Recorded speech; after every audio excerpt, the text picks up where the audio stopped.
one thing that I kind of forget, like in driving a 60s, or this is a 59, but really it has that 60s glass house feel to it, and everyone can see you, like, and everyone's staring, and I don't really particularly like it. But with this El Camino, it's like everyone is looking at you, and you just feel like you're driving in a glass house.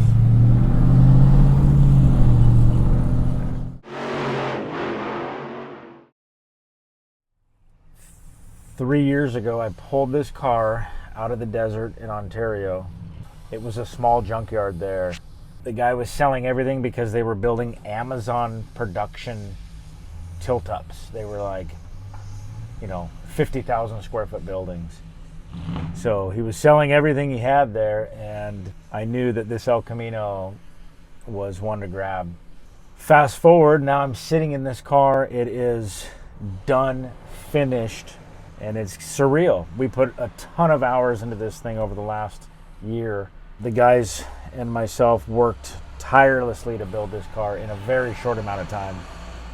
It's just a trip that, like, the old saying, hard work pays off, because now we have a functional driving automobile. Let's see what it does. Let's enjoy it.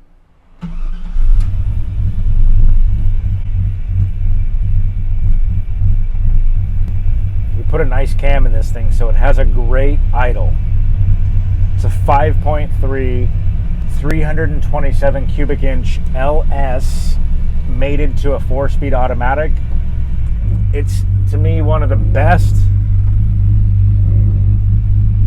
small block Chevrolet variants of all time. It's one of the greatest engines ever. The rumble is so good. This car sits so low that I can't get out of a driveway like straight on. So you have no option but to go sideways. And that's okay. It's just part of having a slammed, static dropped car. So the exhaust system on the El Camino, we're running traditional exhaust manifolds that are cast iron on this LS engine. They're made by Hooker headers, and they don't flow that great. The performance is not very good, but the cast iron, once you torque the bolts, you never worry about them again. So we're running the exhaust manifolds into stainless steel 2.5-inch tubing, and that runs all the way back to the mufflers, which sit behind the cab. And this was really important because when you have a single cab truck or automobile like this, it's really easy to get this crazy drone inside of the car.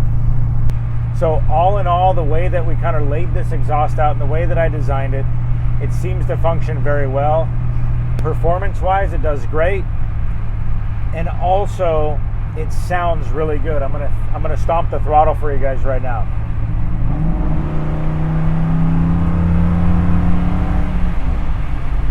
That's from inside the car. It definitely know that you have a V8 under the hood.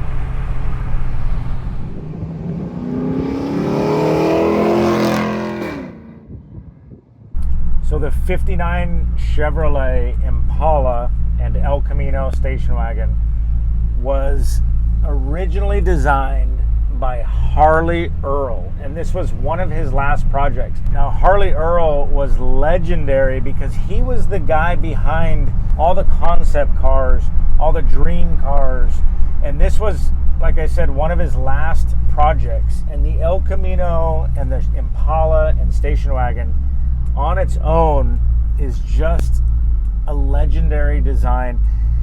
And a few videos back, I had mentioned that I really didn't have to do anything different to this body. We just shaved a couple little things, like little emblems, but we didn't change a whole lot. We weren't taking out a 1/2 inch here or 1 inch off the top. Everything just looks good on this car. The one thing we did change, and it was Steve Stanford's idea, is that he wanted to have this unique trim along the body. So he just decided simply to put an Impala trim from a 59 on the El Camino. Now, it sounds easy to do, and it was relatively easy. However, we had to source the trim, and then we had to drill and align new holes and install it. And when we did that, it gave us an insert on the quarter panel, which we were able to paint red. So when he gave us that idea of the 59 Impala trim on the El Camino, I thought, man, how cool would it be to just give this El Camino an Impala package? So we have the trim, we have the Impala wheels, we have the Impala interior, the dashboard, the seat. So this is probably the only El Camino with Impala trim, Impala package. And of course, we have the performance and the suspension to go along with it, which really makes this thing a full-blown driver. So we're riding on a Roadster Shop chassis Revo 2 suspension. It's basically very simple. Up front, we have control arms that are tubular and coilover suspension that's adjustable. And then in the rear, we're running a 9-inch Ford axle, or a copy of a 9-inch Ford with a 4-link and adjustable coilovers in the rear. Almost a turnkey swap. We had to do a lot of modification to the floorboard. So, don't make the mistake that you can just buy a chassis and bolt your body on. You have to do the work to the body itself, but the chassis was done, ready to go. And I really love that about the Roadster Shop chassis. The performance, the handling, the reliability, the ease. Can't ask for anything better.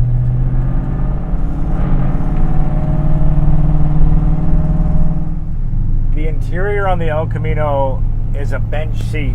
I definitely wanted to keep it a bench because you only get 3 people in here. And I probably wouldn't stuff 3 adults in here, but the owners have a little granddaughter, which is my daughter, and so she can sit right in the middle of this car and cruise around. The seat is an original bench seat El Camino, but like I said, we gave it the Impala styling and the inserts. Now the door panels are kind of cool. They're actually my take on a 1960s Chevrolet style, and we're running the 59 Impala armrests. But we've got this cool little swoosh right here, and then we 3-toned the door panel, and this upper we made by hand and painted it to match. So when you're sitting in here, you got the upper black gloss black dash, and it transitions around the side and takes it all the way back to the back of the car. So in keeping true to the Impala themed El Camino, or the Impala package, I knew we had to do Impala wheels. Now the Impala wheels, they came with hubcaps, and it was a cool design cap, but they're small. Originally the El Camino came with 14s. I'm like, no way, we can't run 14s or 15s. We got to run a bigger wheel. And that's a little bit different from what I've been building for the past 15 years. I typically like a 15 or a 16-inch wheel with a traditional tire. So this particular wheel and tire combo was pretty out of the box for me as a car builder. It's a 19-inch up front and a 20-inch in the rear. And we're running the exact Impala style hubcap. And Mike Curtis at Curtis Speed Equipment designed these wheels, and all he did was take the 59 Impala and broaden it and widen it and proportion it to a 19 and a 20-inch rim. Initially, when I found this car in the desert, I knew it had to be gloss black. And gloss black, from a paint and body standpoint, is one of the most difficult colors ever. The reason why is it's so reflective, and it gives you such a mirror finish that you see everything in the reflection. So the body work has to be perfect. It has to be straight.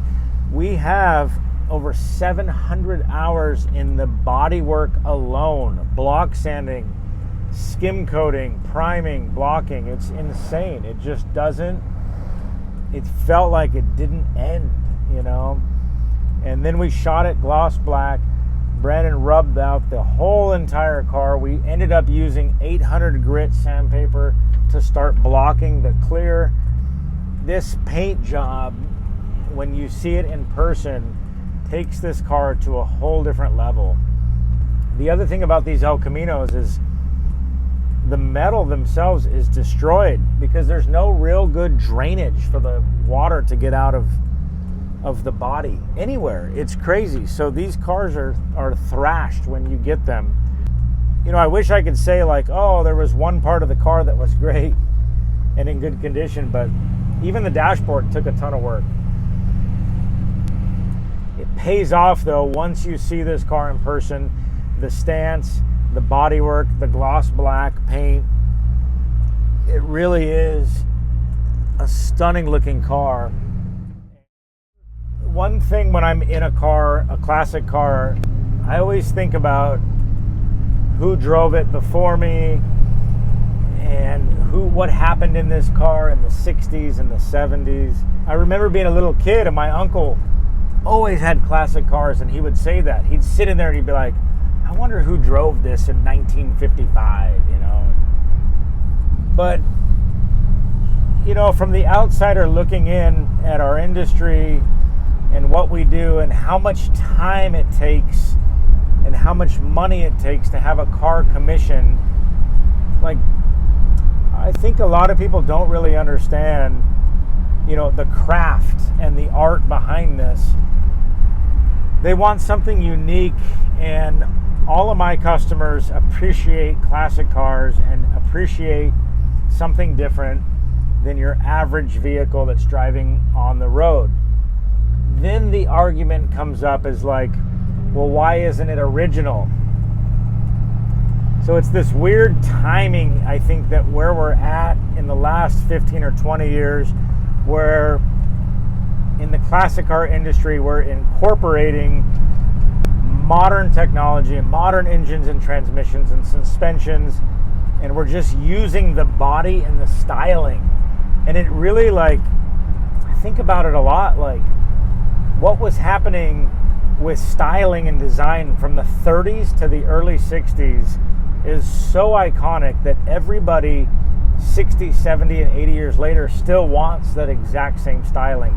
And that's exactly what you have here. It's the 1959 height or peak of styling and modernism, but it all sits right over the most modern mechanical reliability. And that's really the direction that I'm headed with my business and the designs and the cars that I want to put out. So for the next 10 years, I think this is really where I'm happy to be, is keeping this traditional look. And there's a term for this car, and it really is just called a Restomod, like restoration modification. And I like giving these cars a timeless look. I like keeping respect to the name and to the original design, giving it a little bit of a Mackie twist or a Mackie flair, and ultimately the reliability and the drivability of these cars. So I hope you guys enjoyed on this little cruise here in Southern California, a beautiful Huntington Beach day in a 1959 El Camino that myself and the guys at the shop worked endlessly to build. Hope you guys enjoyed it. We will see you on the next one.